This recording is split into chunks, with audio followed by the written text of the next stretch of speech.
నమస్తే. Welcome to Poratagalam TV. నేటి వార్తా విశేషాలు.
ఈరోజు ఖమ్మం 5వ నగర మహాసభకి ఇచ్చేసినటువంటి గౌరవనీయులు మన పార్టీ సీనియర్ నాయకులు కామ్రేడ్ పువ్వాడ నాగేశ్వరరావు గారిని ఈ జెండా ఆవిష్కరించవలసిందిగా మీ అందరి తరఫు నుంచి కోరుతా ఉన్నాం.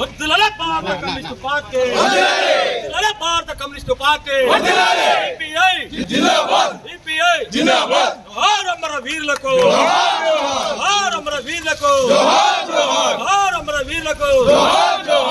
భారత కమ్యూనిస్టు పార్టీ భారత కమ్యూనిస్టు పార్టీ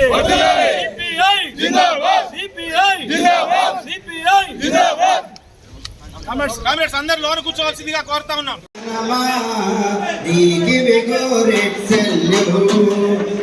అరుణ పతాకమా చేకొను మారెచ్చల్యు జగదీరులకే తనమా నీకి విగోరెచ్చల్యు నీకి విగోరెచ్చల్యు నీలో ఉన్నది శక్తి అది కానిక నవీన శక్తి నీలో ఉన్నది శక్తి అది కానున్నది తది శక్తి నీలో ఉన్నది శక్తి జమదీవుల నవీన శక్తి నీలో ఉన్నది శక్తి అది నవీన శక్తి కలిసి ఉన్నది నీలో కొడవలి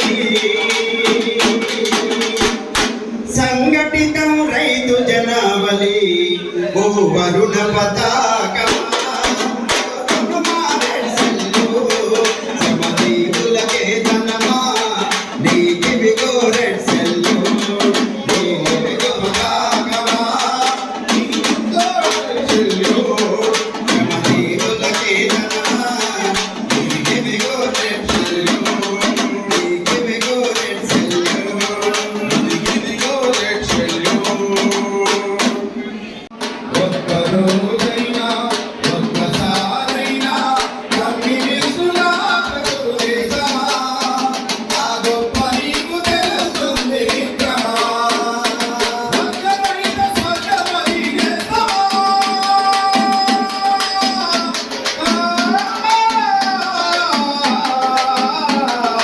వర్గరహిత స్వర్గమది దేశమా అతన మానవత విలసిల్లును మిత్రమా రోజైనా ఒక్కసారైనా కమ్యూనిస్టులా బ్రతుకునేస్తమా ఆ గొప్ప నీకు తెలుస్తుంది విక్రమా గాయపడ్డ పక్షులకు మందు పోసి మాంబడం గాలిపట్టకు మొక్కలు సుమాలకు తూకడం గాయపడ్డ పక్షులకు మందు పోసి మాంబడం గాలిపట్టకు మొక్కలు సుమాలకు తూకడం అసమానుల కన్నీళ్లను గాలితోటి తుడవడం ఆకలి కేరుల ఎదుట అన్నం వెతుకవడం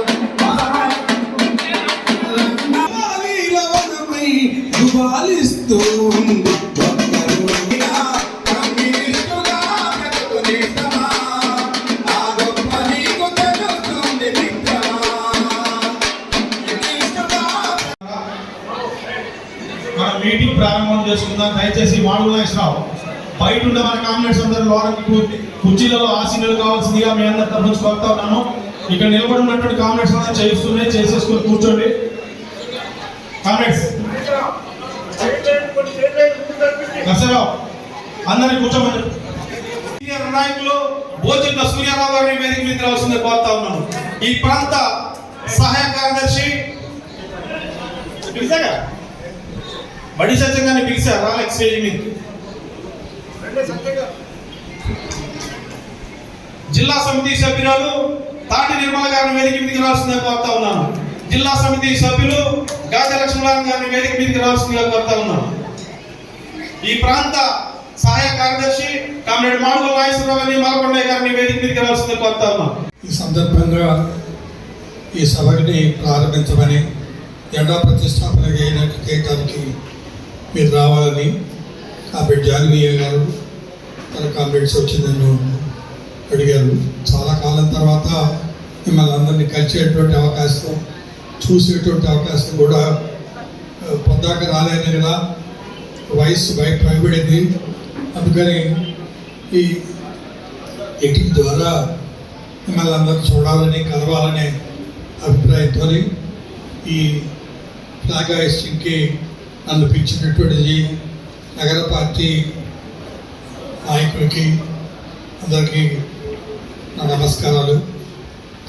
దేశంలో అంతర్జాతీయంగా చాలా మార్పులు జరుగుతూ ఉన్నాయి.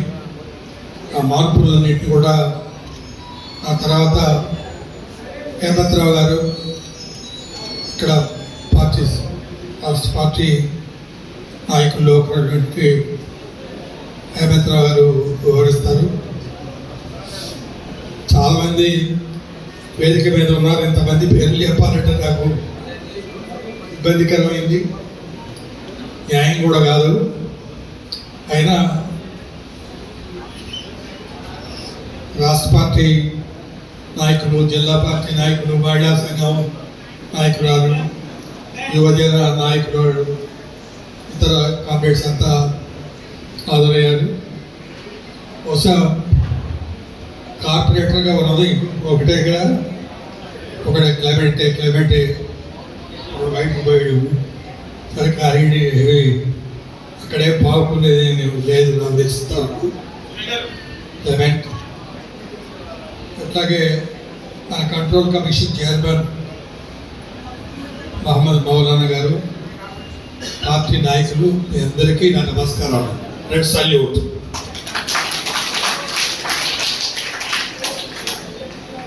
ఈ పార్టీ కష్టజీవుల కోసం, కార్మిక వర్గం కోసం, రైతుల కోసం, మహిళా హక్కుల కోసం, రిజర్వేషన్లు, అట్లాగే పొడుగు కోసం దెబ్బలాడినటువంటి పార్టీ. విశేషమైనటువంటి త్యాగాలు చేశారు. వందల మంది కామ్రేడ్స్ జైలుకి వెళ్ళారు. వేల మంది మన పార్టీ పుట్టిన దగ్గర నుంచి ఈ జెండాను నమ్ముకొని పనిచేస్తా చనిపోయారు. మనం ఏదో ఇప్పుడున్న వాళ్ళకి సత్తాభావం తెలియజేసాము. ఆ లిస్టు అయితే మనకి ఇబ్బందికరమైనటువంటి పరిస్థితి. ఏవైనా ఈ మార్పులన్నింటినీ వివరించి చర్చించడానికి ఈ సంవత్సరం ఆల్ ఇండియా పార్టీ మహాసభలు, రాష్ట్ర పార్టీ మహాసభలు, జిల్లా పార్టీ మహాసభలు, ఇంకా డివిజన్లు, అటువంటి నియోజకవర్గాలు కొన్ని చోట్ల మహాసభలు జరిగేటువంటి సందర్భం. గతాన్ని సింహాలోకం చేసుకొని రాబోయే కాలానికి కార్యక్రమాలకి రూపుదిద్దుకొని ప్రజల తరఫున నిత్యం పోరాడడానికి చర్చించుకోవాల్సినటువంటి అంశాల గురించి ఈ మహాసభలో అవకాశాలు ఉన్నాయి. మీ అందరి చర్చలలో పాల్గొని జయప్రదమైనటువంటి మంచి తీర్మానాలను చేసి రాబోయే 6వ మహాసభకి మీరు మళ్ళీ ప్రతినిధులు హాజరవుతారు. మాలో ఎవరు ఉండటం చెప్పలేము. అయినా ఈ 5వ మహాసభకు హాజరైనటువంటి మీ అందరూ కూడా మళ్ళీ 6వ మహాసభ కూడా రావాలి. కొత్త నాయకత్వాలు ఎన్నుకోవాలి. యువతరం పార్టీలోకి రావాలి. ఎల్లకాలం పాత కామ్రేడ్స్తో వయస్సు మళ్ళినటువంటి వాళ్ళతోనే మనం పార్టీని నడపడం సాధ్యం కాదు. మీకు కూడా సాధ్యం కాదు, నాకు కూడా సాధ్యం కాదు. అందుకనే ఈ 5వ మహాసభకి ఆదరణ అడుగు జాలియా గారికి, పట్టణ పార్టీ నాయకత్వానికి, ఇక్కడ 50 మంది ఎవరైతే నాయకులు, కార్యకర్తలు, మహిళలు హాజరయ్యారో అందరికీ నా రెడ్ సల్యూట్ చేస్తా. మళ్ళీ మహాసభ నాటికి మరింత మెరుగైనటువంటి పట్టణ మహాసభని జయప్రదంగా జరిపిన మీరు ఈ పార్టీని ముందుకు తీర్చాలనేటానికి ప్రయత్నం చేయాలని మనస్సావాచ కోరుకుంటా. నాకు ఈ అవకాశం ఇచ్చినటువంటి కామ్రేడ్స్ అందరికీ, అధ్యక్ష వర్గానికి, టౌన్ పార్టీ నాయకత్వానికి, అట్లాగే రాష్ట్ర తరఫున, జిల్లా తరఫున హాజరైనటువంటి కామ్రేడ్స్ అందరికీ నా నమస్కారాలు తెలియజేస్తా ముగిస్తా ఉన్నాను. జై కామెంట్స్. ముందుగా మీ అందరికీ మనవి చేసేది, మంది కమ్యూనిస్ట్ పార్టీ మహాసభని క్రమశిక్షణతో మనం నిర్వహించుకోవాలి. దయచేసి మీరు ఎవరికి వాళ్ళు మాట్లాడుకుంటే ఇబ్బంది అవుతుంది. దయచేసి మహిళా సోదరి వాళ్ళు కూడా మీరు దయచేసి మాట్లాడద్దు. భారత కమ్యూనిస్ట్ పార్టీ ఖమ్మం నగర మహాసభ అధ్యక్షురాలు రమేష్, అరే మీరు ఎట్లా బాధ్యత కంట్రోల్ కమిషన్ చైర్మన్ మౌలానా గారు, జిల్లా పార్టీ సహాయ కార్యదర్శి కాబట్టి దండి సురేష్ గారు, కాబట్టి సలాం గారు, జాన్వీ గారు, క్లామెంట్ గారు, మేకల శ్రీనివాసరావు గారు, పగడాల మల్లేష్ గారు, ఇంకా ఇతర పట్టణ నాయకులు చాలా మంది ఉన్నారు. పట్టణ నాయకులు, జిల్లా నాయకులు, ఈ మహాసభకి హాజరైనటువంటి సోదరులందరికీ ముందుగా నమస్కారం.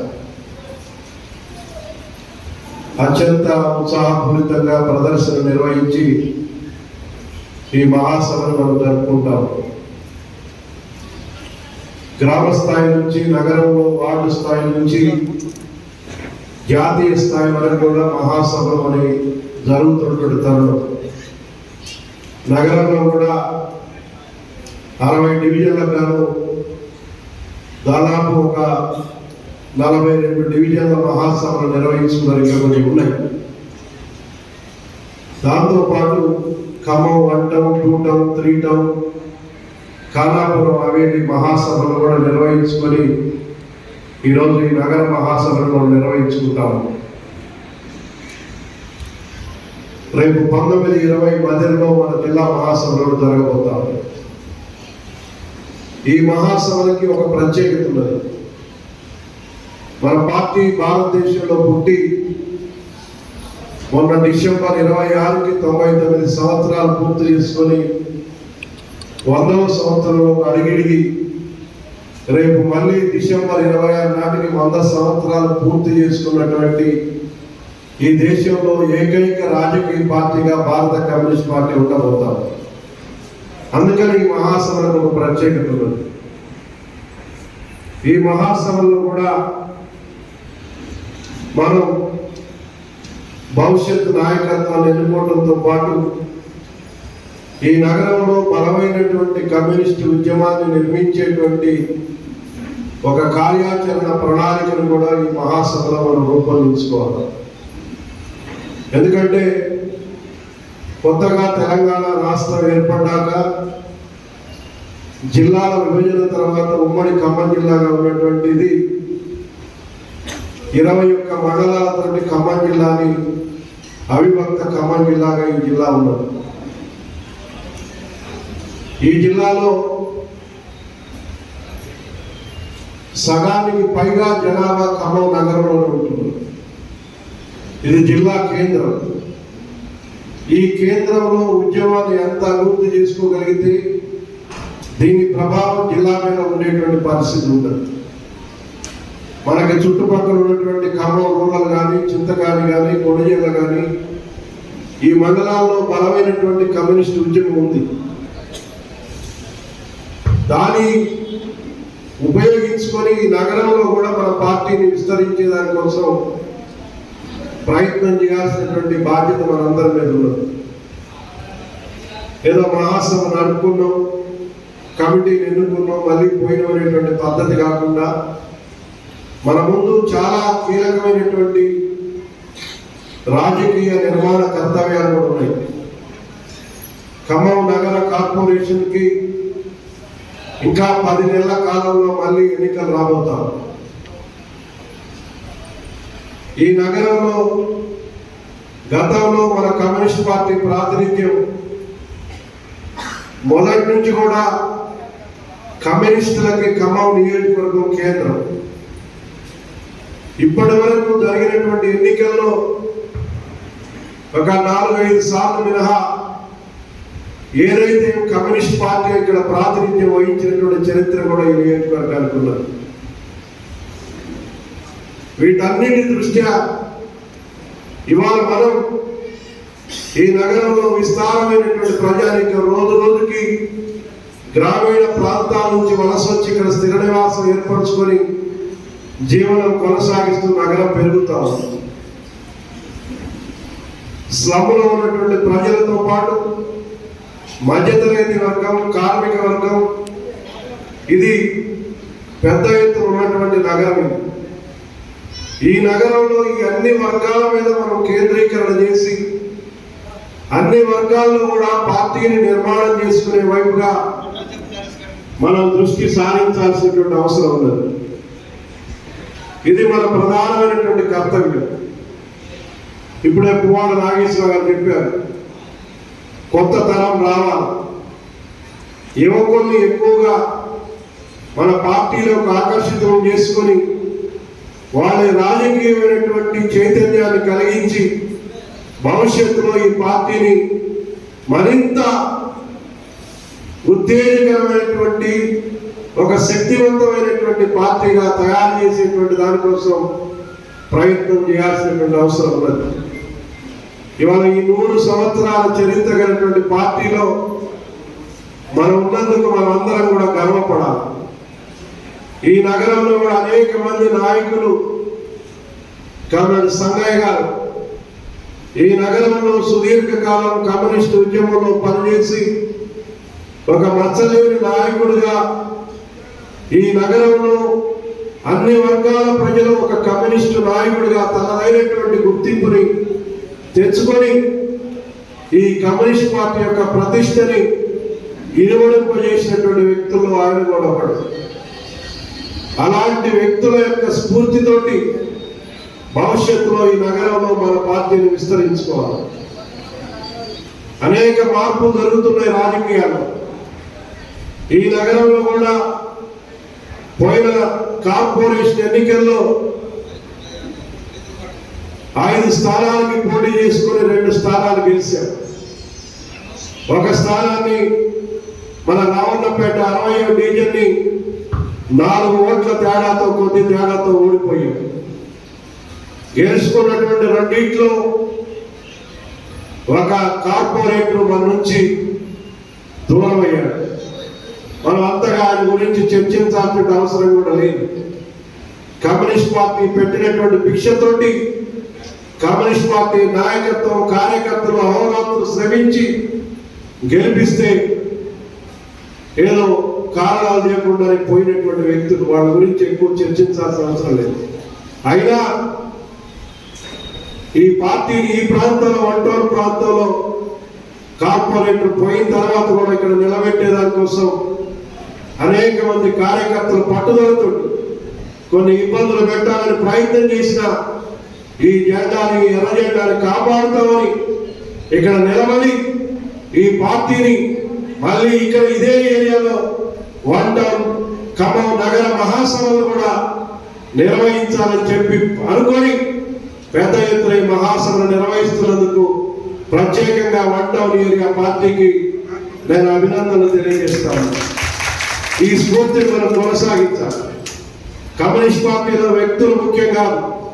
మనం నమ్మినటువంటి సిద్ధాంతం కోసం, మనం ఏదైతే లక్ష్యం కోసం ఈ పార్టీలో పనిచేస్తున్నామో ఆ లక్ష్యాన్ని సాధించేదాని కోసం ఈ ఎర్ర జెండాను పట్టుకొని ముందుకి నడిచి ఎవడైతే ఎర్ర జెండాను పట్టుకుంటాడో వాడిదే కమ్యూనిస్ట్ పార్టీ, వాడే ప్రజల్లో చిరస్థాయిగా నిలబడుతున్నటువంటి దాన్ని మనం అందరం కూడా గుర్తించాలని చెప్పేసి నేను ముందుగా మనవి చేస్తాను. ఇవాళ ఒక ప్రత్యేకమైనటువంటి రాజకీయ పరిస్థితులు అంతర్జాతీయంగా, దేశీయంగా కూడా మనం ఎదుర్కొంటాము. గత మహాసభకి ఇప్పటికీ ప్రపంచంలో జరిగినటువంటి పరిణామాలు ఇవాళ ఈ ప్రపంచాన్ని మొత్తం కూడా యుద్ధం వైపుకు తీసుకెళ్లేటువంటి పరిణామాలు ఒకవైపు సృష్టిస్తా ఉన్నారు. మరొక వైపున అమెరికాలో నూతనంగా అధికారంలోకి వచ్చిన ట్రంప్ ఇక మిగిలినటువంటి దేశాల మీద తన ఆధిపత్యాన్ని సంపాదించుకునే దానికోసం, ఇతర దేశాలను లొంగ తీసుకునే దానికోసం అనేకమైనటువంటి ప్రయత్నాలు చేస్తున్నటువంటి పరిస్థితి కూడా మనం చూస్తుంది.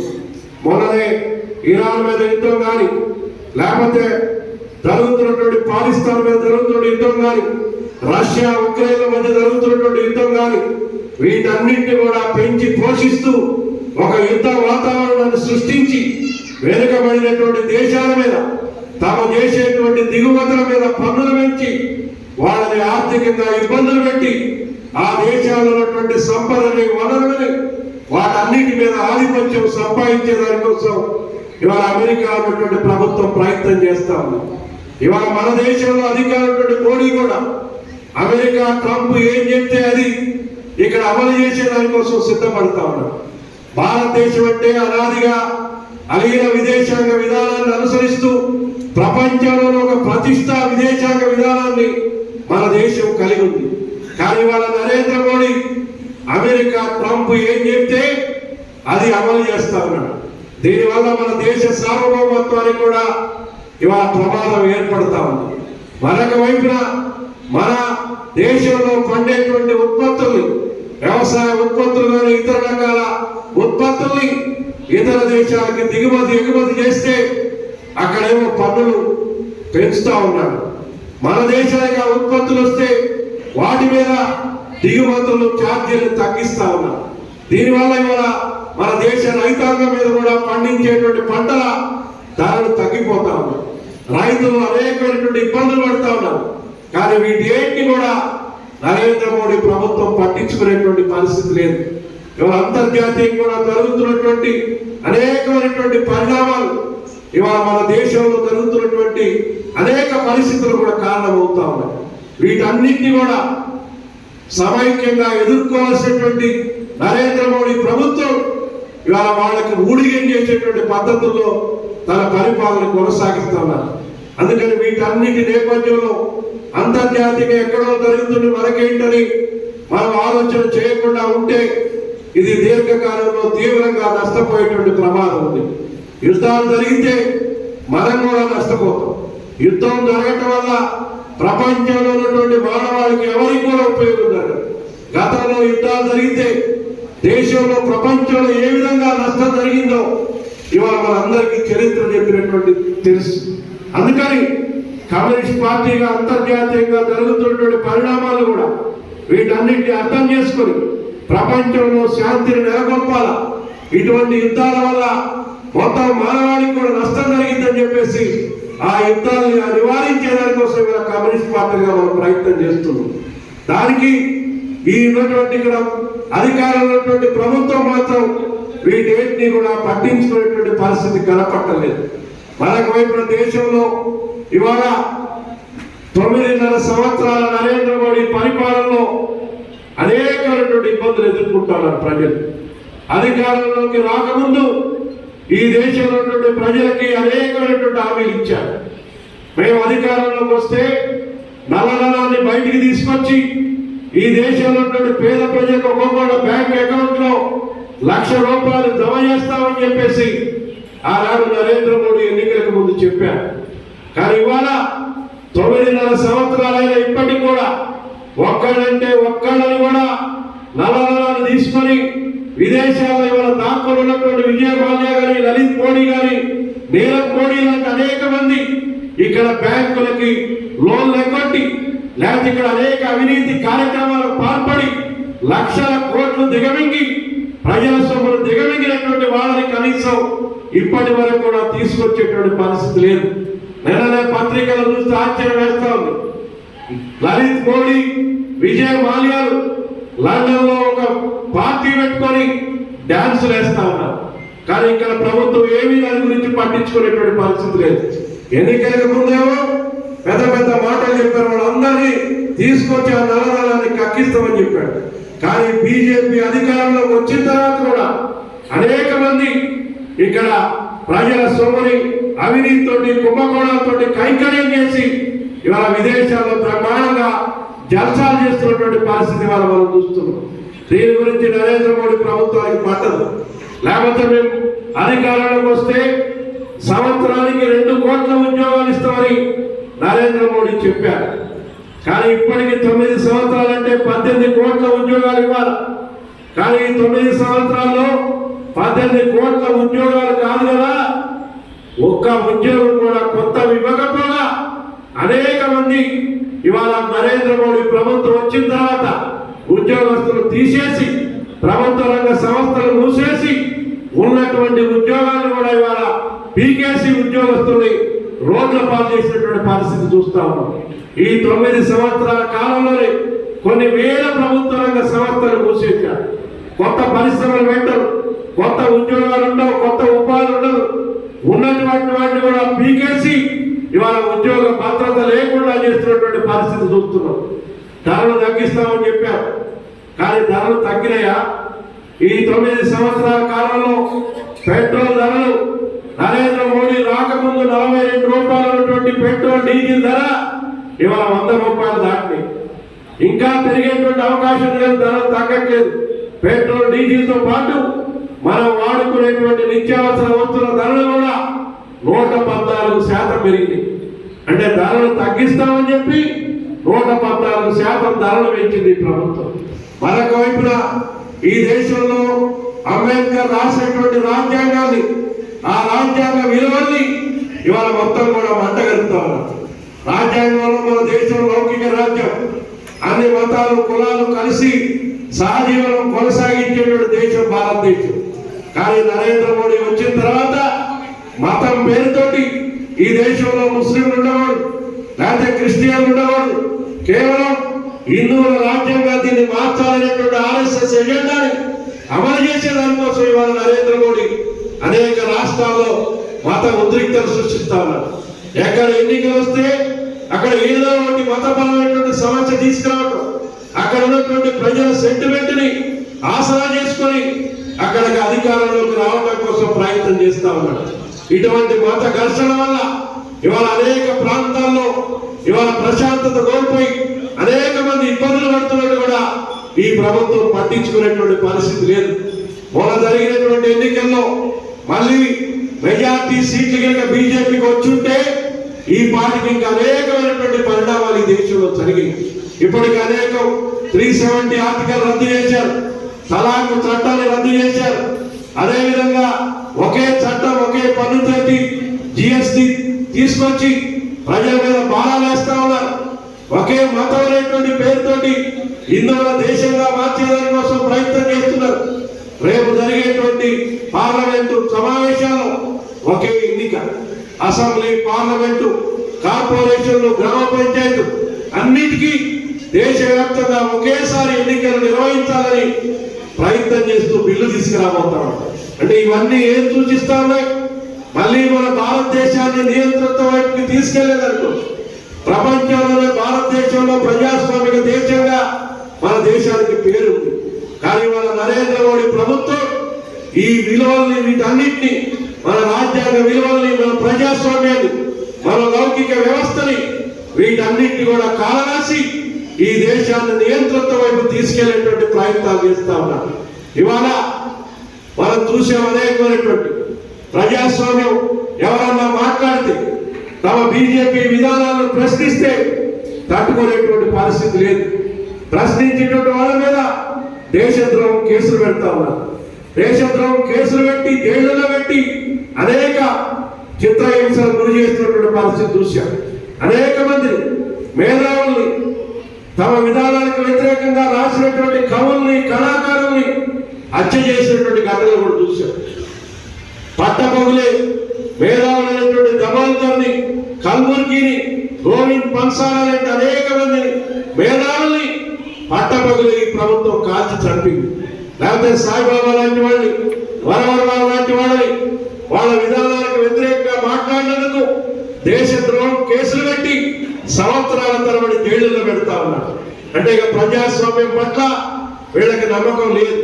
మేము చెప్పిందే వేదం, మేము చెప్పిందే నడవాలా, మేము ఏం చేస్తే దాన్ని అమలు చేయాలనేటువంటి పద్ధతుల్లో ఇవాళ ఈ దేశంలో నరేంద్ర మోడీ ప్రభుత్వం పరిపాలన చేస్తుంది. ప్రజలకు సమస్యలు పట్టవు, కార్మిక వర్గ సమస్యలు పట్టవు. వాళ్ళకి ఎంతసేపటికి కార్పొరేట్లకు లాభాలు చేయాలి.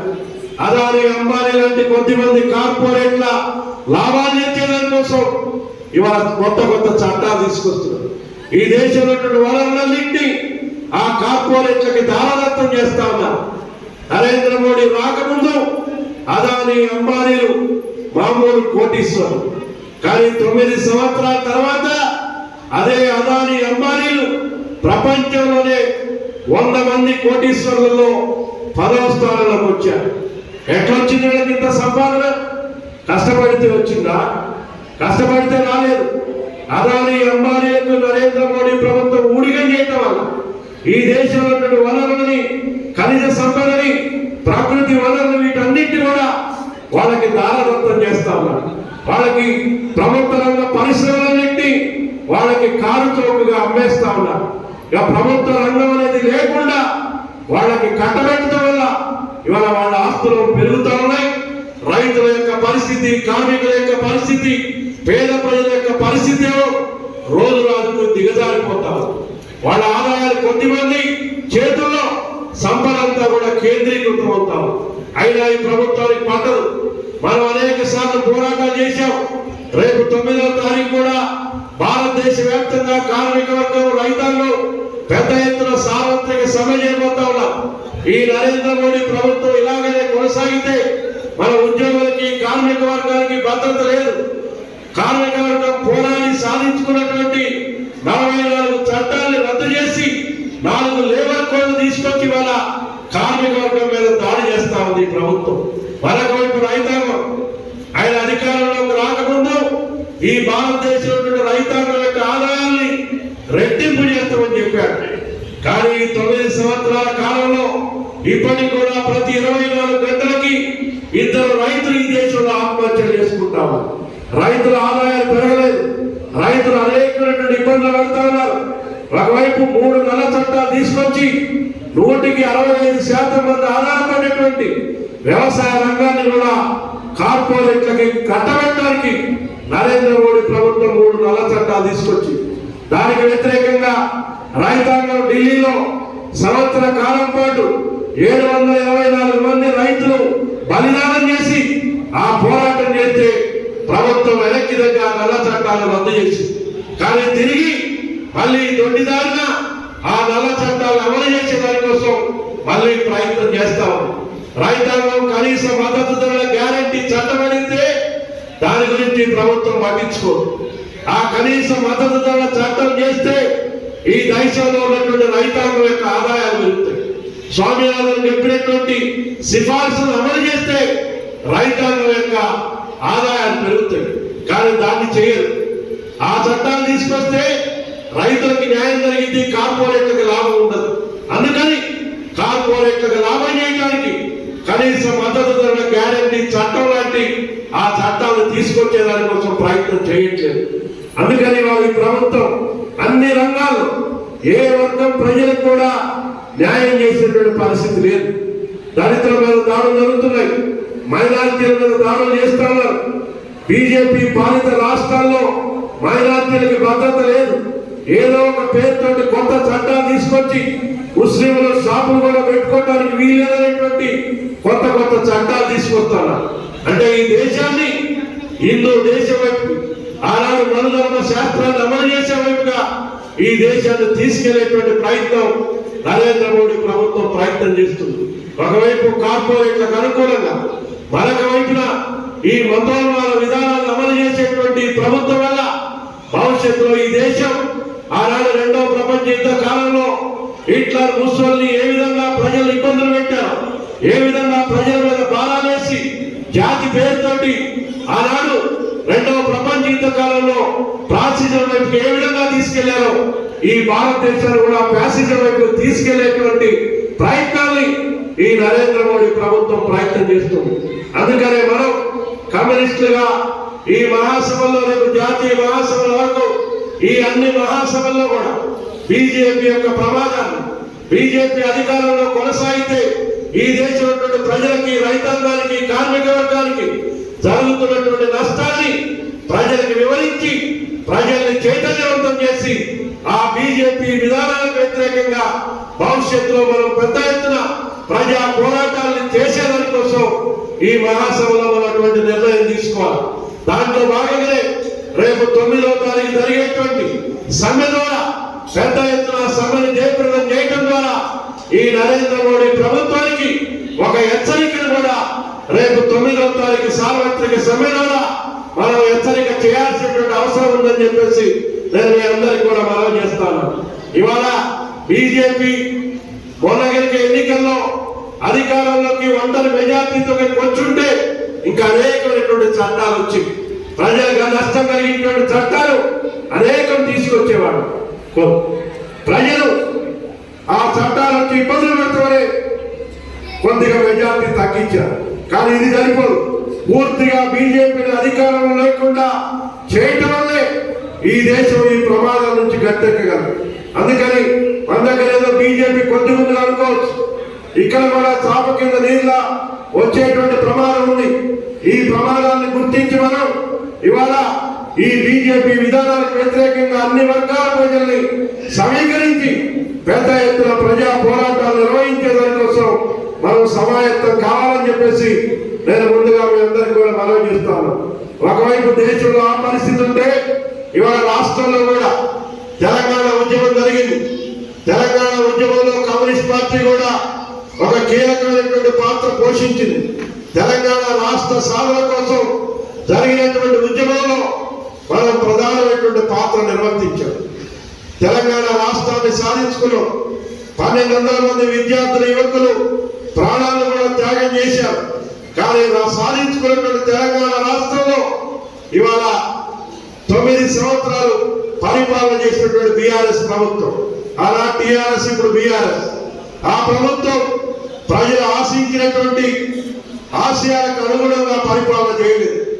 అనేకమైనటువంటి అవినీతి కుంభకోణాలు, ప్రజలకు ఇచ్చినటువంటి వాగ్దానాలు వేటిని అమలు చేయడం వల్ల ప్రజల విశ్వాసాన్ని ఆ పార్టీ కోల్పోయింది. అందుకనే మొన్న జరిగినటువంటి ఎన్నికల్లో ఆ పార్టీని తిరస్కరించి కాంగ్రెస్ పార్టీని అధికారంలోకి ప్రజలు తీసుకొచ్చారు.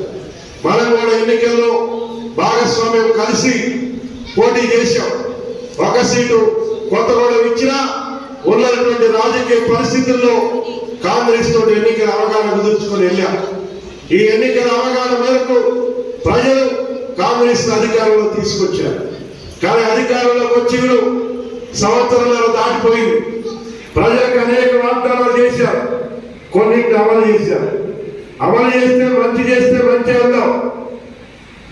మహిళలకు ఉచిత బస్సు, లేకపోతే 200 యూనిట్ల ఉచిత కరెంటు, 500 రూపాయల గ్యాస్ సిలిండర్, లేకపోతే రైతాంగానికి కొంత రుణమాఫీ, ఇప్పుడు కొంత రైతు భరోసా, లేకపోతే సన్న బియ్యం, ఇవి కొన్ని పథకాలను అమలు చేశారు. మంచిదే. కానీ ఇంకా మీరు ఎన్నికల సందర్భంగా ఇచ్చినటువంటి హామీలు మిగిలి ఉన్నాయి. మహిళలకి 2500 మహాలక్ష్మి పథకం ద్వారా అందిస్తామని చెప్పారు. లేకపోతే పెన్షన్లు పెంచుతామని చెప్పారు. కళ్యాణ లక్ష్మి షాదీ ముబారక్ కింద పెన్షన్తో పాటు బంగారం ఇస్తామని చెప్పారు. ఇవన్నీ ఇంకా అనేక హామీలు ఇచ్చారు. ఇవాళ హామీలను కూడా అమలు చేయాల్సిన బాధ్యత ఈ ప్రభుత్వం మీద ఉంది. ఆ హామీని అమలు చేయించడం కోసం మనం ప్రభుత్వం మీద ఒత్తిడి తీసుకురావాలి.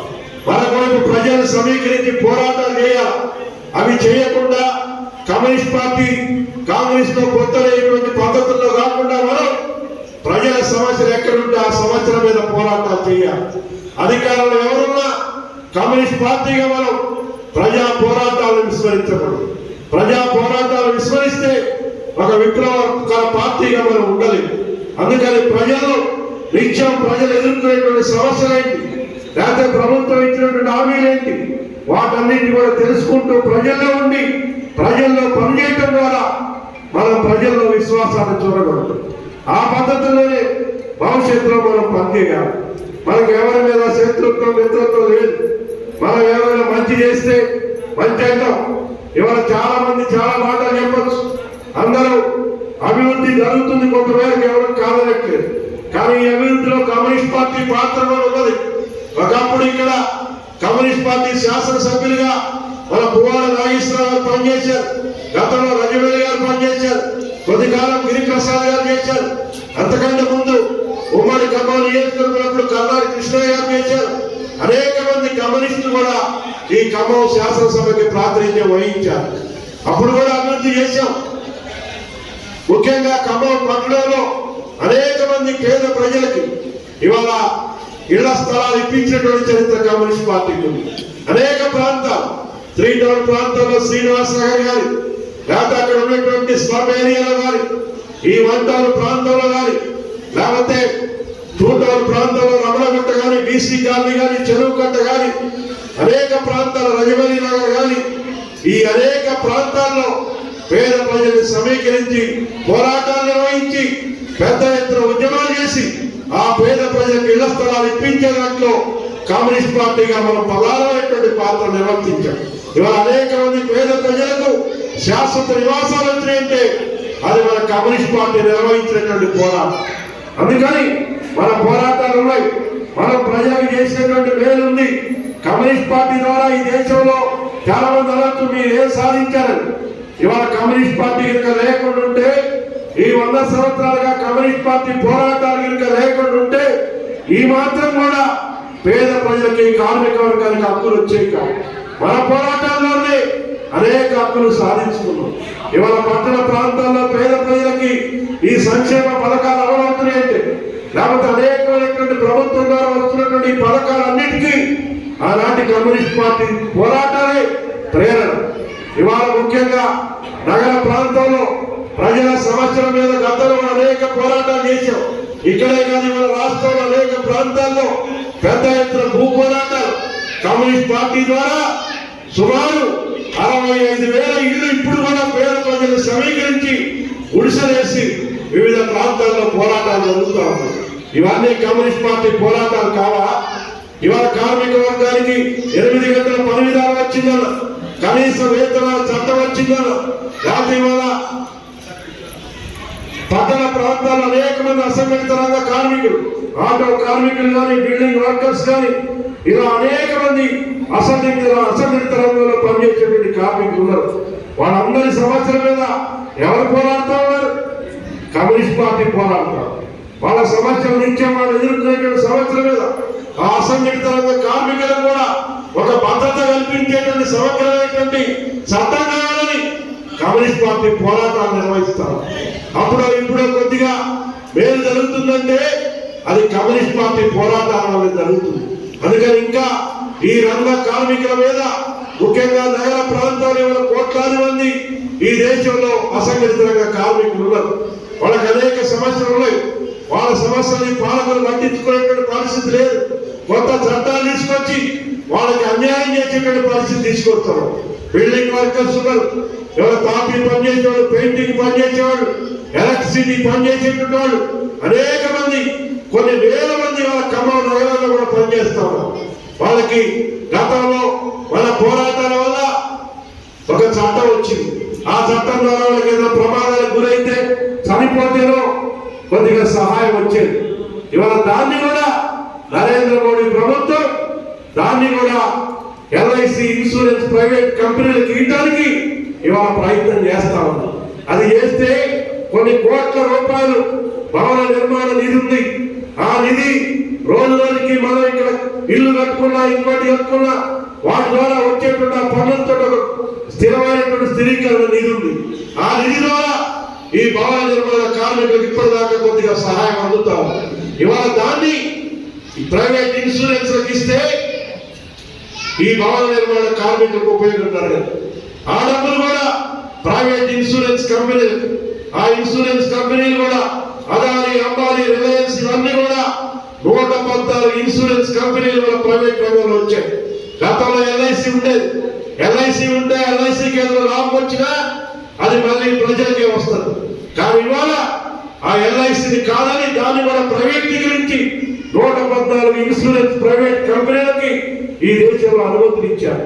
దీనివల్ల ఈ దేశంలో ఉన్నటువంటి కార్మికులకు కూడా తీవ్రమైన అన్యాయం జరిగి వారు కూడా కార్మికులకు అందకుండా ఇన్సూరెన్స్ లాభం చేసేదాని కోసం ఈ ప్రభుత్వం ప్రయత్నం చేస్తుంది. ఇలా అనేక రకాల సమస్యలు ఉన్నాయి. అందుకని ఈ సమస్యలన్నింటినీ మనం అధ్యయనం చేయాలి. అధ్యయనం చేసి ఆ వర్గాల సమస్యల మీద మనం సంఘాలను ఏర్పాటు చేసుకొని, నిర్మాణం చేసుకొని బలోపేతం చేయటం ద్వారానే మన పార్టీ పెరుగుతుంది. నగర ప్రాంతాలంటే మీరు గ్రామీణ ప్రాంతాలంటే ఎవరికి వాళ్ళు పార్టీలు ఉంటారు, కానీ నగరాల్లో ఎప్పుడు ఉండరు. నగరాల్లో మనం ఎంత పని చేస్తే, లేకపోతే ఎంత మనకు అందుబాటులో ఉంటే అంత నీ వైపుకి వస్తారు. నీ పట్ల విశ్వాసం పెరుగుతుంది. ఇవాళ అనేక కార్మిక సంఘాలు పెట్టడానికి అవకాశం ఉంది. వాటిని నిర్మాణం చేసుకోవాలి. రాబోయేటువంటి నాయకత్వం వాటి మీద ప్రధాన దృష్టి పెట్టి ప్రజా సంఘాలు ఎన్ని ఎక్కువ సంఘాలని నిర్మాణం మనం చేసుకోగలిగితే మన పార్టీ అంత పెరుగుతుంది. అంతమంది ఎక్కువ మన ముందు సమీకృతులు అవుతుంది. ఇప్పటికే చాలా మంది, కొద్దిమంది కామ్రేడ్స్ అక్కడ ఆ ప్రాంతాల్లో ప్రజల సమస్యల మీద పనిచేస్తున్నారు. ఇది అందరూ అన్ని డివిజన్స్ లో మనం శాఖలు ఏర్పాటు చేసుకొని అక్కడ ఉన్నటువంటి ప్రజల సమస్యల మీద మనం పనిచేయాలి. నిత్యం ప్రజల్లో ఉండాలి. ఏదో అప్పుడప్పుడు పేపర్ ప్రకటించో లేదా మళ్ళీ మహాసభలకు అవపడితే మన మీద విశ్వాసం ఉండదు, మన పార్టీ పెరగదు. అందుకని భవిష్యత్తులో ఆ వైపుగా ప్రయత్నం చేసేదాని కోసం మనం కృషి చేయాలి. ఇవాళ ఖమ్మం నగరంలో మన పార్టీకి ఒక ప్రతిష్ఠ ఉంది. ఆ ప్రతిష్టను మరింత నిర్వహింపజేసేదానికోసం ఇవాళ ఉన్నటువంటి ఒక అనుకూలమైనటువంటి రాజకీయ పరిస్థితులు కూడా మన పార్టీకి ఉన్నాయి. బీఆర్ఎస్ పార్టీ మన ఎన్నికల్లో ఓడిపోయిన తర్వాత ఒక నైరాశ్యంలో ఉంది ఆ పార్టీ. దాని అనుకున్నటువంటి అనేక మంది ప్రజలు కూడా వాళ్ళని మనం ఆకర్షించేదాని కోసం ప్రయత్నం చేయాలి. వాళ్ళ సమస్యలు ఏంటో తెలుసుకోవాలి. ఆ తెలుసుకొని దాని ద్వారా మనం కొత్త సంబంధాలు ఏర్పాటు చేసుకోవాలి. లేకపోతే వాళ్ళ గ్రామీణ ప్రాంతాల నుంచి మన పార్టీలో పనిచేసే మన పార్టీ సానుభూతి వల్ల ఉన్నటువంటి అనేక మంది, వందల మంది ఈ చుట్టుపక్కల గ్రామాల నుంచి వచ్చి ఇక్కడ ఖమ్మం పట్టణ నివాసం ఏర్పరచుకుంటారు. వాళ్ళ మీద కేంద్రీకరణ చేయాలి. వాళ్ళ మన పార్టీలో గ్రామాల్లో పనిచేసినటువంటి వాళ్ళని ఇక్కడికి వచ్చిన తర్వాత వాళ్ళని మన పట్టణ పార్టీలో విడుచుకొని వాళ్ళని మనం మన కార్యక్రమాల్లో భాగస్వామ్యం చేస్తే మన కొత్త సంబంధాలు వస్తాయి. అందుకని రేపు రాబోయేటువంటి ఎన్నికల నాటికి ఒక 15 స్థానాల మీద మనం గుర్తించి ఆ 15 స్థానాల మీద ఈ 10-12 ఏళ్ళు కేంద్రీకరణ చేసి రేపు ఎన్నికలకి సిద్ధం కావాలి. ఏ పార్టీ మనకి 2 సీట్లు ఎంత 3 సీట్లు ఎంతది వాటి మీద ఆధారపడినటువంటి అభిప్రాయం మన నాయకులకి కార్యకర్తలు కూడా పోవాలి. మన సొంత కాళ్ళ మీద నిలబడి మనం ఒక 15 స్థానాల్లో పోటీ ఇచ్చి గట్టి పోటీ ఇచ్చి గెలుస్తామనేటువంటి అభిప్రాయం కలగాలంటే ఆ స్థానాల్లో మనం ప్రజల సమస్య తీసుకొని పనిచేయాలి. నిత్యం ప్రజల్లో ఉండాలి. అక్కడ ఉంటే తప్పకుండా మనం ఆదరిస్తాం. డబ్బులే పనిచేయవు. మనకు అనేకమైనటువంటి గుణపాఠాలు ఉన్నాయి. డబ్బుల ద్వారా అన్ని గెలవచ్చుకునేటువంటి వాళ్ళకి అనేక సార్లు ఇక్కడ ఉన్నటువంటి ప్రజలు కూడా ఎటువంటి తీర్పు ఇచ్చారో మనం చూసాం. అన్ని సందర్భాల్లో డబ్బే పనిచేయదు. ముఖ్యంగా ప్రజల్లో ఉండాలి. ప్రజల్లో ఉంటేనే నీ పట్ల విశ్వాసం పెరుగుతుంది. నిత్యం పట్టణం ఉంటే ఏదో ఒక సమస్య వస్తుంది. పోలీస్ స్టేషన్ పోవాలి, లేకపోతే కార్పొరేషన్కి వెళ్ళాలి, వాడికి రోడ్డు సమస్య ఉంటుంది, ఇంటి సమస్య ఉంటుంది, లేకపోతే డ్రైనేజ్ సమస్య ఉంటుంది. ఏ సమస్య వచ్చినా నన్ను ఆదుకోవడానికి, నా సమస్యను వినడానికి కమ్యూనిస్ట్ పార్టీ నాయకులు ఉన్నాడు ఈ డివిజన్లోని విశ్వాసం కలిగిస్తే నీ వెనక ప్రజలు ఉంటారు, విశ్వాసం పెరుగుతుంది. అది చేయకుండా మనం ఆఫీసులకో లేకపోతే ఎక్కడికో పరిమితమైతే మన పార్టీ పెరగదు. ఇవాళ మనం ఏమి నిరాశ నిస్పృహ చెందాల్సినటువంటి అవసరం లేదు. గతంలో ఏమి ఒక్క స్థానం కూడా లేనటువంటి స్థితిలో కూడా మనం ఉన్నాం. మున్సిపాలిటీలో సిపిఐకి ప్రాతినిధ్యం లేనటువంటి రోజుల నుంచి ఇవాళ అంతో ఎంతో ప్రాతినిధ్యం కలిగించేటువంటి స్థాయికి ఎదిగా. కానీ ఇంకా వేరే 60 డివిజన్లు ఉన్నటువంటిది, కొన్ని శివారి గ్రామాలు కూడా మన పార్టీ బేస్ ఉన్నటువంటి ఇటు కొత్తగూడెం గారి, పుట్టగొండ గారు, ఇటు రామలింగపేట గారు, ఈ గ్రామాల కైకొండ కూడా, బల్లెపల్లి, ఈ గ్రామాలన్నీ మన పార్టీకి అనేక సంవత్సరాల పాటు మన పార్టీ బలంగా ఉన్నటువంటి గ్రామాలు. ఇవాళ అవన్నీ కూడా కార్పొరేషన్లో కలిసినాయి. వాటి మీద కూడా కేంద్రీకరణ చేయాలి. ఎవరో సీట్ ఇస్తాడు, డబ్బులు ఇస్తాడు, వాటితో నిలబడదామనేటువంటి అభిప్రాయంపై ఒక 15 స్థానాల్లో రాబోయే ఎన్నికల్లో కమ్యూనిస్ట్ పార్టీ పోటీ చేసి వాటిని బలంగా ఎదుర్కొంటున్నటువంటి అభిప్రాయం ప్రజల్లో కలిగించాలి. అది కలిగించే దానికోసం మనకు ఉన్నటువంటి నాయకత్వం అందరూ కూడా మీరు పనిచేస్తే తప్పకుండా మంచి ఫలితం వస్తుంది. అటువంటి అవకాశాలు ఉన్నాయి, అటువంటి రాజకీయ పరిస్థితులు ఉన్నాయి. వాటి మీద మనం దృష్టి పెట్టాలి. పార్టీ నిర్మాణాన్ని సరి చేసుకోవాలి. చిన్న చిన్న సమస్యలు వాటిని ఉంటే మనం కూర్చొని మాట్లాడుకొని పరిష్కారం చేసుకోవాలి. అందరి నాయకత్వం ఒళ్ళు నుంచి పనిచేయాలి. పని చేయకుండా మనం కూర్చుంటే రాదు. అందుకని దయచేసి రాబోయేటువంటి నాయకత్వం అందరూ ఒక సమిష్టిగా ఆలోచన చేసి ఈ నగరంలో మరింత మంది కేడర్ని పెంపొందించుకునేదానికోసం, కమ్యూనిస్ట్ పార్టీని అభివృద్ధి చేసుకునే దానికోసం మీరందరూ కూడా కృషి చేయాలని చెప్పేసి మీకు మనవి చేస్తూ, ముఖ్యంగా ఈ ప్రాంతంలో కార్పొరేటర్ పోయిన గతంలో వరద నరసింహరావు గారు మన పార్టీలో పనిచేశాడు. ఒక 20 సంవత్సరాల పాటు ఈ పార్టీలో చిన్న వయసు నుంచి యువజన సమాఖ్యలు ఈ 1 టౌన్ ఏరియాలో పార్టీలో కూడా పనిచేసి అనేక పోరాటాల్లో కూడా ప్రధానమైనటువంటి పాత్ర పోషించాడు. మధ్యలో కొన్ని కారణాల చేత బయటకు వెళ్ళారు. మళ్ళీ తిరిగి నేను కమ్యూనిస్ట్ పార్టీలో పనిచేస్తాను, మళ్ళీ ప్రజల విశ్వాసాన్ని చూడకుండా నేను గట్టిగా పనిచేస్తానని చెప్పేసి ఈ మధ్యన మన పార్టీలో తిరిగి యాక్టివ్ గా పనిచేస్తాను. ఇటువంటి వాళ్ళు ఇంకా చాలా మంది ఉన్నారు. మనం పనిచేస్తే వాళ్ళందరూ మన వైపు వస్తారు. దాని మీద కేంద్రీకరణ చేస్తాం. ఇవాళ కొన్ని కొత్త ప్రాంతాల్లో కూడా డబల్ బెడ్రూమ్ ప్రాంతాల్లో అక్కడ రామలపేట దగ్గర మన వీరల్ల అక్కడ ప్రజలకు ఏ సమస్య వచ్చినా పోరాడి అక్కడ బ్రహ్మాండంగా అక్కడ ప్రజల హృదయాల్లో స్థానం సంపాదించుకోవాలి. ఇంకా దాన్ని ముందు తీసుకోవాలి. దాంతో మనం ఆగకూడదు. ఇంకా అనేక ప్రాంతాల్లో కొత్త సమస్యలు ఉన్నాయి. మొన్న టూటోన్ ఏరియా వాసంలో మొన్న చెప్పారు. ఇవాళ ప్రధాన సమస్య మన డంపింగ్ యార్డ్ సమస్య. గతంలో కమేళా సమస్య ఉండేది. మన సరోజరావు గారు ఎక్కడ ఉన్నారో ఇచ్చాం. ఎక్కడికి వచ్చినా కమేళా సమస్య చెప్పేది. మనం అనేక సార్లు పోరాటం చేసి ఆ కమేళా సమస్యను పరిష్కారం చేశాం. ఇవాళ అదేవిధంగా ఈ డంపింగ్ యార్డ్ సమస్య మీద కూడా మనం పోరాటాన్ని రూపకల్పన చేసి తీసుకెళ్లి ఆ సమస్య పరిష్కారం కోసం ప్రయత్నం చేయాలి. లేకపోతే ఇళ్ల స్థలాల సమస్య ఉంది. గతంలో డబల్ బెడ్రూమ్ అక్కడక్కడ కొన్ని కట్టి కొద్దిమందికి టీఆర్ఎస్ ప్రభుత్వం ఇచ్చింది. ఇప్పుడు ఈ ప్రభుత్వం ఇందిరమ్మ ఇళ్ళని చెప్పి సంవత్సరాల తర్వాత ఇప్పుడే ప్రారంభం చేశారు. ఇంకా అర్హులైనటువంటి అనేక మంది పేద ప్రజల నగరంలో ఇళ్ల స్థలాలు లేక ఇల్లు లేక ఇబ్బందులు పడుతున్నటువంటి పరిస్థితి ఉంది. గతంలో మనం పోరాటం చేస్తే వైఎస్ఆర్ నగర్లో కొన్ని ఇచ్చారు, లేకపోతే అక్కడ ఉదయ నగర్లో కొన్ని ఇచ్చారు. ఇవాళ ఇంకా అనేక మంది గతంలో పట్టాలు ఇచ్చి కూడా ఇవాళ వాటిని రోడ్డు కింద పోతున్నాయి. అనేక కొత్త కొత్త సమస్యలు వస్తున్నాయి. వాటన్నిటి మీద మనం ప్రజల్ని సమీకరించి పోరాటాలు చేయాలి. లేకపోతే శివారు గ్రామాల్లో అనేక సమస్యలు ఉన్నాయి.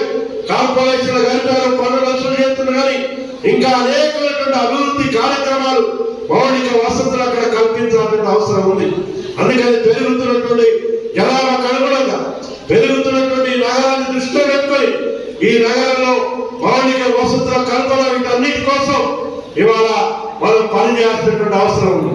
ఇక్కడేమి మనం ప్రభుత్వంతో లేకపోతే వాళ్ళ విమర్శ కాదు, ప్రజల సమస్యల మీద వాళ్ళ దృష్టికి తీసుకెళ్ళాలి. వాళ్ళ దృష్టికి వెళ్ళి పరిష్కారం కాకపోతే ప్రజా పోరాటాల ద్వారా వాటిని పరిష్కరించేటువంటి ప్రయత్నం చేయాలి. అందుకని కమ్యూనిస్ట్ పార్టీగా ఒక విప్లవకర రాజకీయ పార్టీగా మన కర్తవ్యాన్ని, ప్రజా పట్ల మన బాధ్యతని, ప్రజల సమస్యల పట్ల మన యొక్క అంకిత భావాన్ని వీటన్నిటి కూడా మనందరం పనిచేయటం ద్వారా భవిష్యత్తులో ఈ నగరంలో కమ్యూనిస్ట్ పార్టీని మరింత బలోపేతం చేసేదానికి రాబోయేటువంటి కార్పొరేషన్ ఎన్నికల్లో కూడా మరిన్ని మన పార్టీ బలానికి, మన పార్టీ ప్రతిష్టకు తగ్గ స్థానాన్ని ఈ నగరంలో గెలుచుకునే దానికోసం మీరందరూ కూడా పనిచేయాలని చెప్పేసి మీ అందరికీ మనవి చేస్తూ ఈ మహాసభ జయప్రదం కావాలా. మళ్ళీ మహాసభ నాటికి ఈ నగరంలో కమ్యూనిస్ట్ పార్టీ ఒక బలమైనటువంటి ఉద్యమంగా, నిర్ణయాత్మకమైనటువంటి శక్తిగా ఎదిగిందనేటువంటి అభిప్రాయాన్ని కలిగించేదాని కోసం మీరందరూ కూడా పనిచేయాలని మీ అందరికీ మనవి చేస్తూ చివరిగా ఈ 100 సంవత్సరాల పార్టీ ముగింపు బహిరంగ సభ డిసెంబర్ 26న ఖమ్మం నగరంలో జరగబోతాం. ఆ ముగింపు సభకి 24 దేశాల నుంచి ప్రతినిధులు హాజరుగా ఉన్నారు. అంతర్జాతీయ కమ్యూనిస్ట్ పార్టీల సదస్సు 2 రోజుల ముందు విజయవాడలో 24, 25 తేదీల్లో జరగబోతాం. అక్కడ ఆ సదస్సులో పాల్గొన్నటువంటి ఈ ప్రపంచంలో ఉన్నటువంటి కార్మిక పార్టీ, కమ్యూనిస్ట్ పార్టీల యొక్క ప్రతినిధులు మన ఖమ్మం నగరానికి రాబోతాం. 100 సంవత్సరాలు పూర్తి చేసినటువంటి ఈ పార్టీ శత జయంతి ఉత్సవాల ముగింపు సభ మన ఖమ్మం నగరంలో జరగబోతాం. ఇది నగర పార్టీకి ఒక పెద్ద ఛాలెంజ్. ఇది జయప్రదం కావాలంటే ప్రపంచంలో ఉన్నటువంటి దేశాల నుంచి, కమ్యూనిస్ట్ పార్టీ ఉన్నటువంటి అన్ని రాష్ట్రాల నుంచి మొత్తం యావత్ పార్టీ నాయకత్వం ఖమ్మం నగరానికి రాబోతాం. ఆ రోజున 26న జరిగేటువంటి సభ కమ్యూనిస్ట్ పార్టీ చరిత్రలో ఒక మైలురాయిగా మిగలబోతాం. వాటిని జయప్రదం చేయాలంటే అది నగర పార్టీ మీద పెద్ద బాధ్యత. ఏదో మొక్కుబడిగా కాదు. ఈ నగరాన్ని మొత్తం అలంకరణ చేయాలి. వచ్చేటువంటి వాళ్ళకి వసతులు కల్పించాలా. పెద్ద ఎత్తున 26వ తారీఖున ఒక 5 లక్షల మందిని సమీకరించి ఈ ఖమ్మం నగరంలో ఏ పార్టీ నిర్వహించినటువంటి ఒక పెద్ద ఎత్తున భారీ బహిరంగ సభని కమ్యూనిస్ట్ పార్టీ శత జయంతి సభని ఈ ఖమ్మంలో నగరంలో జరగబోతాం. అందుకని ఇది ఈ మహాసభ జిల్లా మహాసభ అయిన వెంటనే నగర పార్టీ యావత్తు ఈ 4-5 నెలల పాటు ఆ కార్యక్రమంలో నిమగ్నం కావాలి. ఎవరికి వాళ్ళు బాధ్యతలు తీసుకొని పని విభజన చేసుకొని వాటిని జయప్రదం చేయటం ద్వారా వాటి అనంతరమే కార్పొరేషన్ ఎన్నికలు కూడా జరగబోతాయి. అందుకని ఆ సభ యొక్క ప్రభావం ఈ ఖమ్మం పట్టణం మీద పడాలి. దాని ద్వారా ఈ నగర పార్టీకి ఉపయోగం జరగాలి. అందుకని దాన్ని మీరు ప్రతిష్టాత్మకంగా తీసుకొని ఆ సభ జయప్రదంలో నగర పార్టీ కీలకమైనటువంటి పాత్ర పోషించాలని, దానికి కావలసినటువంటి వనరుల వాటన్నిటి మీద ఈ మహాసభ అయిన వెంటనే దాని మీద దృష్టి పెట్టాలని చెప్పేసి మీ అందరికి కూడా మనవి చేస్తూ, వస్తున్నటువంటి ఈ సవాళ్ళన్నింటినీ అధిగమించి కమ్యూనిస్ట్ పార్టీని బలమైనటువంటి ఒక నిర్మాణాత్మకమైనటువంటి పార్టీగా తయారు చేసే దానికోసం మీరు అందరూ కృషి చేయాలని చెప్పేసి మనవి చేస్తూ నాకు ఈ అవకాశం ఇచ్చినందుకు ధన్యవాదాలతో సెలవు తీసుకుంటాము. పోరాటాలు ఈ నగరంలో మన నిర్మాణం సంబంధించినటువంటి చర్చ, ఈ నగరంలో మన పార్టీ సభ్యత్వం, ఈ నగరంలో ఉన్నటువంటి 60 డివిజన్లలో మన పార్టీ వాళ్ళ ఇష్టంకు కావాల్సినటువంటి అవకాశాలు, మన పార్టీ ఇవాళ ఎంత బలోపేతం చేసుకోగలిగాం, మనం లేనటువంటి డివిజన్లో మన పార్టీని విస్తరించుకోవడం కోసం ఏం చర్యలు చేపట్టాలన్నటువంటి విషయాన్ని ఇవాళ మనం ఈ మహాసభలో చర్చించుకోవాలి. రానున్న 3 ఏళ్ల కాలం నాటికి మనం వీటన్నిటిని చర్చించుకొని భవిష్యత్తులో 3 ఏళ్ల కాలంలో మనం నిర్వహించాల్సినటువంటి కార్యక్రమాలు, భవిష్యత్తు కార్యాచరణ ఏంటి, పార్టీ ఇష్టంగా కావాల్సినటువంటి చర్యలు ఏంటి, వాళ్ళ ఈ నగర ప్రజల కోసం వాళ్ళ ప్రధానమైనటువంటి ఈ నగరంలో ఉన్నటువంటి సమస్యల్ని గుర్తించడం ద్వారా ఈ సమస్యల పరిష్కారం కోసం మనం ఏ రకమైనటువంటి పోరాటానికి కార్యాచరణ తీసుకోవాల్సినటువంటి అవసరం ఉంది. మనం ఏ రకమైనటువంటి పోరాటానికి మన కార్యకర్తల్ని, మన యంత్రాంగాన్ని సమాయత్తం చేసుకోవాల్సినటువంటి అవసరం ఉందని వాళ్ళు మనం ఈ మహాసభలో చర్చించుకోవాలి. వాళ్ళ కామెడీ మంత్రులుగా చెప్పినట్టుగా ఈ నగరంలో అనేకమైనటువంటి సమస్యలు ఉన్నాయి. ఈ నగరంలో మన పార్టీ వాళ్ళ బలమైనటువంటి ఈ నగరంలో పేద ప్రజలకు అవసరమైనటువంటి ఇళ్ల స్థలాలకు సంబంధించినటువంటి అనేక ప్రాంతాలలో తయారు చేసుకోవడం కావాల్సినటువంటి నిర్ణయాన్ని మనం ఈ మహాసభలో తీసుకోవాల్సినటువంటి అవసరం ఉంది. ఇవాళ ప్రధానంగా 1 టౌన్ ప్రాంతానికి సంబంధించినటువంటి సమస్యలు ఏమున్నాయి, 2 టౌన్ ప్రాంతానికి సంబంధించినటువంటి సమస్యలు ఏమున్నాయి, 3 టౌన్ ప్రాంతం కానాపురం అవన్నీ సమస్యలు ఏమున్నాయి. ప్రభుత్వాలు, పాలక వర్గాలు ఇవాళ ఎన్నికల్లో వచ్చినటువంటి వాగ్దానాల అమలు కోసం ఇవాళ ప్రయత్నం చేయనటువంటి పద్ధతిలో మన పార్టీగా మనం వారిని సమాయత్తం చేసి ప్రజా పోరాటంలో తీసుకొచ్చి ఇవాళ ప్రజలు, ప్రభుత్వ పాలక వర్గాల మెడలు వంచి మనం నమ్మినటువంటి కార్మిక వర్గానికి, కర్షకులకి, పేదలకి వాళ్ళకి అవసరమైనటువంటి పథకాలు అమలు చేసే దానికోసం ఇవాళ మనం ప్రయత్నం చేయాలి. సంతోషం, మనం ఇవాళ ఈ ప్రభుత్వం సంవత్సర కాలంలో వచ్చిన తర్వాత ఇచ్చినటువంటి 6 గ్యారెంటీలను అమలు చేయాలన్నటువంటి నేపథ్యంలో ఖమ్మం నగర పార్టీ ఇవాళ సంవత్సర కాలం తర్వాత మీరు అమలు చేయకపోతామని చెప్పి నగర కార్పొరేషన్ ముట్టడి చేసి ఖమ్మం పట్టణ ప్రజల్లో ఉన్నటువంటి ఖమ్మం పట్టణ రాజకీయ పార్టీలలో సిపిఐ ఒక మంచి కార్యక్రమం తీసుకుందన్నటువంటి అభిప్రాయం కలిగించే పద్ధతిలో మన కార్యక్రమం నిర్మించాం. దాంతో మనకి సరిపోదు. ఈ నగరంలో ఇళ్ల స్థలాల సమస్య ప్రధానంగా కొనసాగుతూ ఉంది. పాలకులు, అధికారులు వాళ్ళ ప్రజాపాలన పేరుతోటి గ్రామ సభలు నిర్వహిస్తా ఉన్నారు. లబ్ధిదారులను ఎంపిక చేస్తామని చెప్తా ఉన్నారు. నిజమైనటువంటి లబ్ధిదారుని ఇంకా ఎంపిక చేయగలరు. అరువులు చాలా మంది మిగిలి ఉన్నారు. ఎంపికైనటువంటి లబ్ధిదారులకి ఇళ్ల స్థలాలు ఎక్కడ ఇస్తారో అర్థం కానటువంటి సమస్య ఉంది. మనం అందుకని కమ్యూనిస్టు పార్టీగా మనం పోరాటం చేస్తున్నటువంటి మీరు ఎంపిక చేయాల్సినటువంటి లబ్ధిదారులకి వాళ్ళ ప్రభుత్వ భూములు ఎక్కడ ఉన్నాయో మీరు గుర్తించాల్సినటువంటి, ప్రభుత్వ భూములు లేకపోతే మీరు భూములు కొని పేద ప్రజలకి, ప్రజల కోసం మేము లక్షల కోట్ల రూపాయల ప్రజా సంక్షేమాన్ని ఖర్చు పెడతామని చెప్పుతున్నటువంటి ఈ పాలక పార్టీలు, వాళ్ళ ప్రభుత్వ నేతలు వాళ్ళని నిగ్గదీయాల్సిన అవసరం ఉంది. ఈ లక్షల కోట్ల రూపాయలు వాళ్ళ ప్రభుత్వ స్థలాలు లేకపోతే ప్రైవేటు భూముల్ని సేకరించి కొని ఈ నగరంలో ఉన్నటువంటి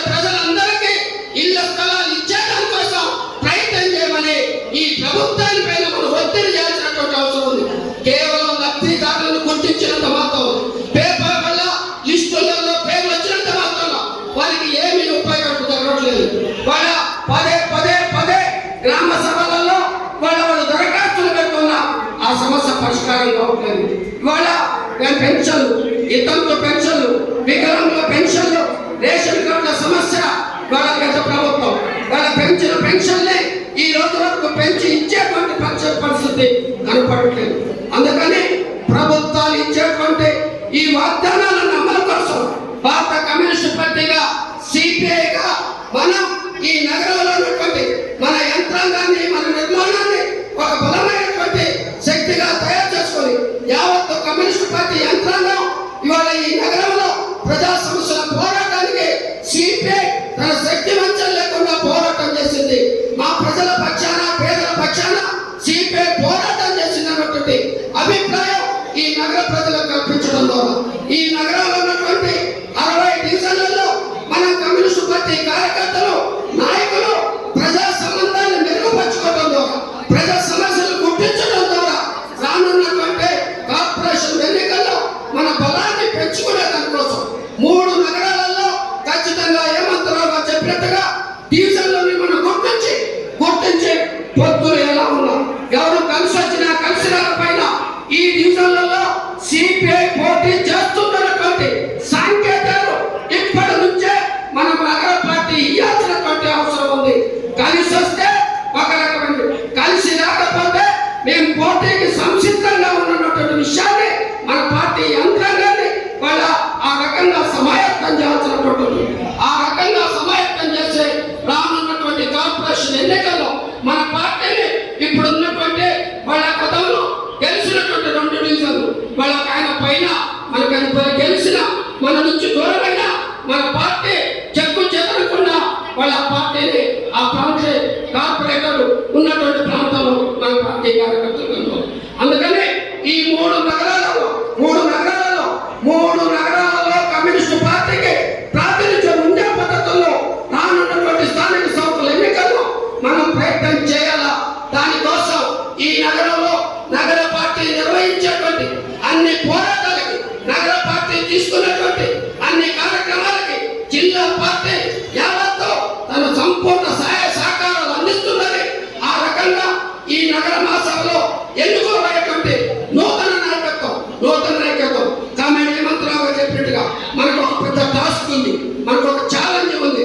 మన పార్టీ 100 సంవత్సరాల శత జయంతి ఉత్సవాలే ఈ రోజు ముగింపు సభని ఖమ్మంలో నిర్వహించుకుంటాము. ప్రారంభ సభ ఉత్తరప్రదేశ్ కాన్పూర్ రాష్ట్రంలో పార్టీ ఎక్కడైతే పుట్టిందో అక్కడ ప్రారంభ సభ జరిగింది. ముగింపు సభ మన తెలంగాణ రాష్ట్రంలో ఖమ్మం జిల్లా ఖమ్మంలో ఇవాళ మనకు ఆ రకమైనటువంటి అవకాశం వచ్చింది. అది జరుపుకునేటువంటి అవకాశం ఈ పార్టీలో 100 సంవత్సరాల కాలంలో అనేక మంది అమరులు, అనేక మంది త్యాగదలు వాళ్ళ త్యాగాలు చేసి ఆస్తులు కోల్పోయి ఉన్నటువంటి వాళ్ళందరూ ఆ ఉత్సవాలు, ముగింపు ఉత్సవాల్ని చూసే అవకాశం మనకు కల్పించలేదు. కానీ మనకు ఆ రకమైనటువంటి అవకాశం కలిగింది, చూసే అవకాశం కలిగింది, పాల్గొనేటువంటి అవకాశం కలిగింది. ఆ రకమైనటువంటి అవకాశాలు వాళ్ళ రాష్ట్ర వ్యాప్తంగా మనం వాళ్ళ జాతీయ వ్యాప్తంగా 29 రాష్ట్రాల నాయకత్వం వస్తాము. ఈ మహాసభని, ఆ ప్రదర్శనని జయప్రదం చేయడం అంటే ఇవాళ చాలా ఆర్థిక పరమైనటువంటి ఖర్చుతో కూడుకుంది. ఈ నగరంలో ఉన్నటువంటి వాళ్ళ అన్ని ప్రాంతాలలో కమ్యూనిస్టు పార్టీ నాయకత్వం ఆర్థిక పరమైనటువంటి ఇంటింటా వాడవాడన ఊరూర మన ప్రతి వార్డులో, ప్రతి డివిజన్లో ఈ ఖమ్మం నగరంలో ఉన్నటువంటి లక్షలాది కుటుంబాలను కలిసి పార్టీ చరిత్రని, ప్రజా పోరాటాన్ని ప్రచారం చేయడం ద్వారా చేతనైనటువంటి విధానాల్ని స్వీకరించి ముగింపు ఉత్సవాన్ని జయప్రదం చేసేదాని కోసం యావత్తు నగర నాయకత్వం, నగర పార్టీ సభ్యులు, ప్రజా సంఘాల కార్యకర్తలు వీరందరూ పాల్గొని వాళ్ళ పార్టీ 100 సంవత్సరాల శత జయంతి ఉత్సవాన్ని జయప్రదం చేసేదాని కోసం మీరు వాళ్ళ సమాయత్తం కావాలా. ఇది జయప్రదం కావాలంటే వాళ్ళ నగర పార్టీ వాళ్ళ చాలా శక్తివంతంగా పనిచేయాలా. ప్రతి వ్యక్తి బాధ్యతగా పనిచేయాలా. అది పనిచేసినప్పుడు మాత్రమే ఇవాళ ఈ నగర ఉత్సవాలకు వచ్చేటువంటి ప్రపంచ కమ్యూనిస్టు నేతలు లేదు భారతదేశంలో ఉన్నటువంటి కమ్యూనిస్టు పార్టీ నాయకత్వం వాళ్ళ మనం ఆశ రక్షించే విధంగా, మనం వాళ్ళని అభినందించే విధంగా మన కార్యక్రమాన్ని కొనసాగించాలా. ఆ బాధ్యతని ఎన్నుకున్నటువంటి నూతన నాయకత్వం ఈ నగర పార్టీని ఆ వైపు సమాయత్తం చేసే దానికోసం మీరు ప్రయత్నం చేయాలని ఈ సందర్భంగా కోరుకుంటూ నా అవకాశం ఇచ్చినటువంటి